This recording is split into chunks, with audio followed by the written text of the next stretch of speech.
Well, first off, I'd like to tell everybody how excited we are to be here. This is always kind of the start of another challenging football season, and I hope you all had a great summer and enjoyed your time, and I'm sure you're looking forward to the season as much as we are.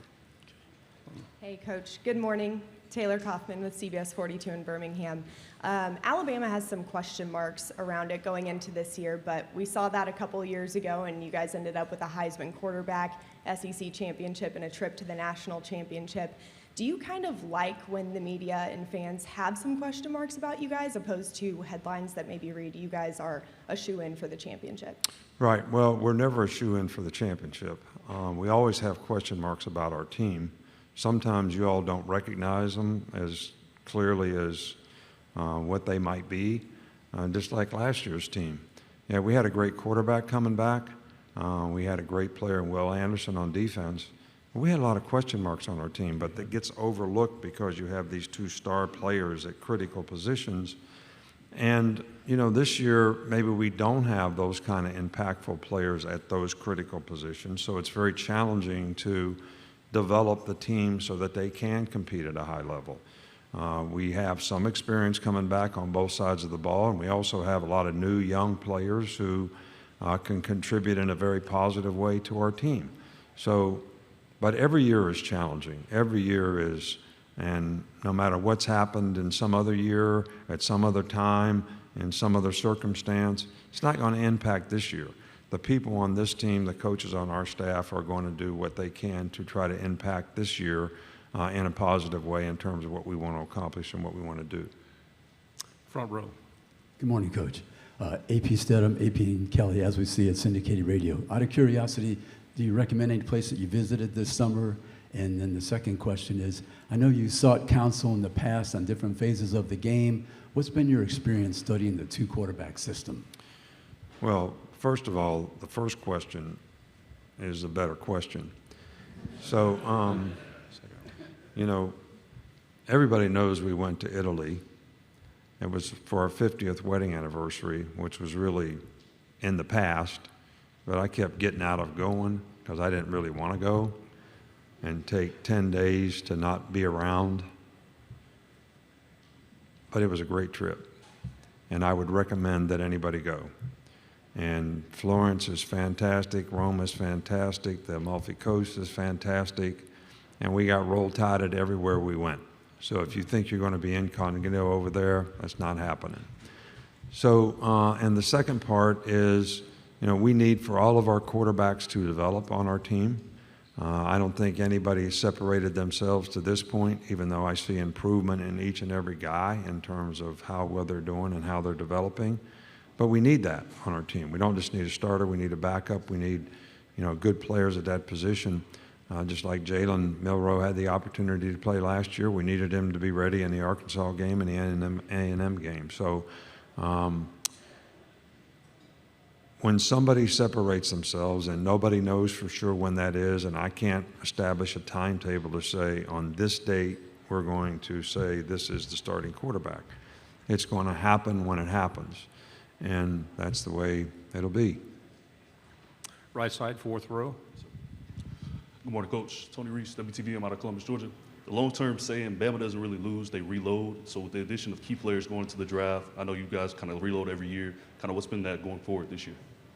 Well, I think that that's the way it's going to be. When you have a lot of good players and you do a good job of developing those players, as they have at Georgia, we have done that some in the past, you lose 4 or 5 guys that are underclassmen, in some cases more, some cases maybe less. Instead of having 17 starters back, you got 12. So it impacts your team and makes your team younger. So the challenge is how can we develop the young players on our team quickly enough that they're ready to go out and create value for themselves and play winning football? That's the challenge. So, and that's what we've had to do in many years. Some years we've done it better than others.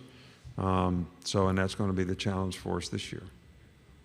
Left side, second row. Ryan Hennessy, WVTM, NBC 13 in Birmingham. Coach, you're over here. Your offensive coordinator's 30 years old. The age gap between you and him, what have you What has it been like so far when you hired him, a 30-year-old offense coordinator? Do you have a lot of things in common, maybe some differences, or what is that like? Because a lot of the fans. It's great. First of all, I still feel like I'm 39. And Tommy's great. He's mature. He does a great job presenting to the players. He has good relationships with the players. He's very bright. He understands the game. He's a very good quarterback coach in terms of helping guys improve at that position, which I think is critical.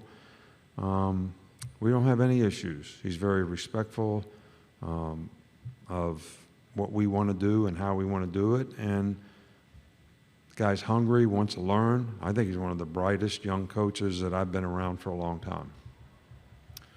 Right side, second row. Hey, Coach. So most players have a go-to song or artist that kind of get them locked into the game. I'm curious, what is on a Nick Saban pregame hype playlist for you? I don't understand this question. Say that again. What's like your go-to music choice? What are you listening to? What are you and Terry listening to? Next question. Well, you know, I don't really listen to music before the game. You know, we always play Gimme Shelter going home, you know, after the game. But I don't listen to music before the game. I'm kind of thinking about, you know, have we covered everything we need to cover, players ready to go, and trying to anticipate what might be a problem in the game at some point. So, I mean, if you walk around a locker room, you can get entertained quite a bit because most people are listening to music, which I think is a way the players are trying to relax, you know, a little bit and curb their anxiety. And I think that's a good thing, but I just never did that, so I can't answer that. Stay on the second row. Dan Peck, ESPN 106.7 in Auburn. Coach, what can you tell us about the decision to bring back Coach Steele? Coach Steele's a very experienced coach. He's been a very successful offensive coordinator in our league for a number of years. He's been with us in the past on several occasions, so he kind of understands, you know, our system of how we do things and what we do. But so it was a combination of his knowledge and experience as well as his familiarity with, you know, how we do things that made it I think a good choice for us. Left side, third row. Nick, right over here. John Sokoloff with WCBI, kind of a small part of a two-parter though, but can you kind of comment on Pete Golding's departure to Ole Miss and kind of going off that Ole Miss and Mississippi State next year, not on the schedule? I believe that'll be the first time you're not playing either of those schools. Has that kind of crossed your mind, and what are your thoughts on not playing either of those teams? We play them this year, though, right? So you think I'm thinking about who we play the next year? I haven't even looked at the schedule yet. So I can't, no, I haven't given that any thought at all. Look, everybody needs to make their personal choices and decisions about, you know, where they think they best can develop their career. Pete did a great job for us. I like Pete. You know, he improved every year with us in terms of how he did his job, which I was always pleased with. And he chose for personal reasons or whatever reasons that was a better opportunity for him to go someplace else, and that's his prerogative. So, and we wish him well. On the aisle, fourth row. Coach Saban, Corey LeBounty, we got a chance to see a different side of you this summer with the virtual reality game. I know you like to dominate your opponent on the field. Did you dominate the virtual reality opponent, and what game were you playing in that virtual reality? You know, I don't know. You have to explain it to me because I didn't see it. So what?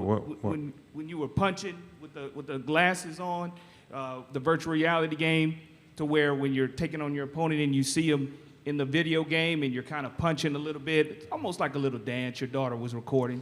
Yeah, well, I thought I was horrible. I couldn't land a punch, but you could get punched. So that's the only time I've ever done that. And it was a good experience. I can't really give myself a very good grade of how well I performed doing it. Final question, second row. Coach Rosie Langelo from WSFA in Montgomery. Of the 3 players that you brought today to SEC Media Days, why did you end up bringing those 3 guys? They're all good players. They're all good guys. They've all been good leaders. They've represented the program well. They're very experienced players. They've had a lot of success at their position. And I think they all have played a significant amount of football, probably as much as anybody on our team has played. So, and I think they'll both do a great job of representing the university and their teammates, here at this. So, no really formula for who you bring, but hopefully those guys are someone that you'll be interested in, and they've certainly been great ambassadors for the University of Alabama. They've played really well. They're all 3 on track to graduate, so they've done everything we've asked them to do in a positive way. Medical Properties Trust, at the very heart of healthcare.